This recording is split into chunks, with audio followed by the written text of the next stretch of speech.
Bismillahirrahmanirrahim. Assalamualaikum warahmatullahi wabarakatuh. Salam kebaikan dan sejahtera kepada seluruh peserta didik SMA Negeri 2 Kota Serang kelas 11 MIPA dan IPS. Pada kesempatan kali ini, izinkan Bapak untuk mengapresiasi pertemuan pertama kita kepada seluruh peserta didik yang telah mengerjakan tugas free test dengan sebaik-baiknya. Nah, pada kesempatan kali ini kita akan membahas materi pertama kita, yaitu kerajinan. Nah, materi kerajinan kita masuk dalam kompetensi dasar 3.1, yaitu perencanaan usaha kerajinan dari bahan limbah berbentuk bangun datar. Nah, untuk mempersingkat waktu, Bapak akan menjelaskan poin per poin dari materi kerajinan. Yang pertama yaitu ada kompetensi dasar 3.1, yaitu memahami perencanaan usaha kerajinan dari bahan limbah berbentuk bangun datar sebagai solusi dari masalah lingkungan hidup, meliputi ide, peluang usaha, sumber daya, administrasi, dan pemasaran. Nah, indikator pencapaian kompetensi dasar dan tujuan pembelajaran yang harus dimiliki atau dicapai oleh peserta didik yaitu: pertama, peserta didik wajib memahami ide dan peluang usaha kerajinan. Yang kedua, memahami analisis peluang usaha kerajinan. Yang ketiga, memahami sumber daya yang dibutuhkan usaha kerajinan. Yang keempat, memahami administrasi dan pemasaran kerajinan. Yang kelima, memahami langkah-langkah penyusunan perencanaan usaha kerajinan. Kita akan bahas satu persatu. Yang pertama, seorang wirausaha tentu harus meneliti dulu atau harus memiliki ide dan peluang usaha kerajinan dari bahan limbah berbentuk bangun datar itu meliputi beberapa aspek. Yang pertama, wirausaha harus meneliti berapa luas usaha yang akan dipilih, bentuk usaha apa yang akan dipilih, jenis usaha apa yang akan ditekuni, informasi usaha yang akan diterima, dan ada atau tidaknya peta usaha yang menguntungkan di pasar untuk kita jalankan sebagai bisnis atau usaha di bidang kerajinan itu. Nah, selanjutnya, seorang wirausaha juga harus memahami analisis kerajinan melalui SWOT. Nah, apa itu SWOT? SWOT itu untuk melihat apa yang kita produksi. Jadi apa yang kita produksi atau suatu kerajinan yang kita produksi itu pasti memiliki yang namanya strength atau kekuatan, weakness itu kelemahan, opportunity peluang, dan threat itu ancaman. Jadi kita harus memahami produk yang kita produksi memiliki 4 aspek ini. Jadi bagaimana kita harus meminimalisir yang namanya kelemahan dan ancaman dan harus meningkatkan yang namanya kekuatan dan peluangnya. Selanjutnya, ada 3 langkah dalam menganalisis peluang usaha produk kerajinan berbentuk bangun datar. Yang pertama, penetapan kelayakan usaha. Yang kedua, analisis kelayakan finansial. Dan yang ketiga, membedakan persaingan. Kita akan bahas satu persatu. Yang pertama, penetapan kelayakan usaha ada 6 aspek di sini. Yang pertama ada analisis kelayakan teknis, analisis peluang pasar, menentukan segmen pasar. Yang keempat, sumber informasi pasar. Yang kelima, uji coba menjual produk yang kita produksi. Yang keenam, studi kelayakan pasar. Produk kita sudah bisa diterima atau tidaknya di pasar. Selanjutnya, ada analisis kelayakan finansial.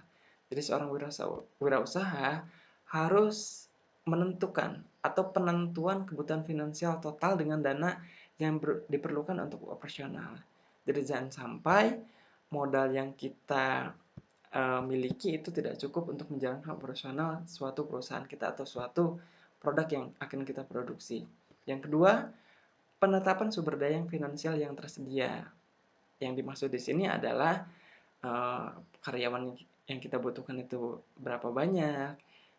Selanjutnya ada bahan baku atau material yang kita butuhkan itu berapa harganya. Itu harus kita tetapkan sumber dayanya secara finansial. Selanjutnya, membedakan persaingan. Membedakan persaingan di sini maksudnya adalah supaya produk yang kita produksi itu laku di pasar, seorang berusaha itu harus memiliki jiwa profesional dalam menjalankan usahanya. Yang kedua, kualitas yang dijual dari produk yang kita produksi itu harus memiliki kualitas yang tinggi. Selanjutnya, layanan kita terhadap customer juga harus bagus dan harus memiliki daya pembeda. Daya pembeda di sini maksudnya adalah produk yang kita ciptakan itu harus memiliki nilai fungsional, unik, menarik, dan bisa juga harganya ekonomis atau bisa dijangkau oleh siapapun. Selanjutnya ada sumber daya yang dibutuhkan usaha kerajinan. Yang pertama ada manusia sebagai sumber utama dalam melakukan usahanya, ada money, modal usaha yang kita butuhkan, material atau bahan baku yang kita gunakan, ada machine, teknologi yang kita gunakan itu atau alat-alatnya seperti apa, ada metode atau cara kerja yang kita lakukan, selanjutnya ada market, pasar yang akan kita tuju. Selanjutnya di sini ada perencanaan administrasi dan pemasaran usaha kerajinan. Maksud dan tujuan administrasi itu yang pertama adalah memonitor kegiatan administrasi perusahaan, yang kedua mengevaluasi kegiatan pengorganisasian perusahaan, yang ketiga menyusun program pengembangan perusahaan, yang keempat mengamankan kegiatan usaha dan organisasi perusahaan.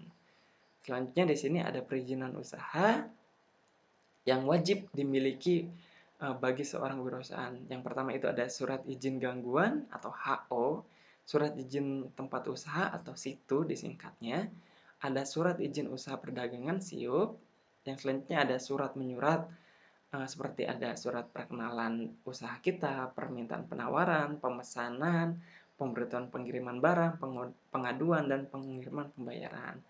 Selanjutnya ada pencatatan transaksi barang atau jasa. Jadi seorang wirausahaan dalam menjalankan uh, usahanya itu harus memiliki bukti transaksi intern seperti bukti kas masuk dan kas keluar.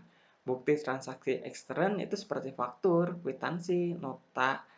Ada nota, nota itu nota yang tunai dan ada nota yang debit. Selanjutnya ada nota kredit dan cek. Selanjutnya pencatatan transaksi keuangan itu ada laporan laba rugi, laporan perubahan modal, ada neraca soal keuangan perusahaan, dan laporan arus kas. Selanjutnya juga seorang wirausahaan wajib memiliki yang namanya NPWP. Apa itu NPWP? Yaitu nomor pokok wajib pajak. Nah, selanjutnya bagaimana kita memasarkan usaha kerajinan kita? Yang pertama kita harus memahami seni menjual. Nah, pemahaman terkait ini harus dilakukan oleh tenaga profesional dan memasarkan terkait dengan keunggulan produk yang kita produksi. Yang kedua, menetapkan harga jual, yaitu biaya bahan bakunya, biaya overheadnya, dan biaya tenaga kerja. Yang ketiga, menganalisis kepuasan pelanggan, dan yang keempat, promosi. Promosi bisa kita lakukan secara offline dan online. Terima kasih kepada seluruh peserta didik SMA Negeri 2 Kota Serang. Semoga presentasi dan materi singkat ini bisa memperluas hasanah cara berpikir kita terkait tentang prakarya dan kewirausahaan. Akhir kata, Bapak ucapkan terima kasih atas waktu dan perhatiannya. Tetap jaga kesehatan, dan semangat terus belajar di rumahnya. Assalamualaikum warahmatullahi wabarakatuh.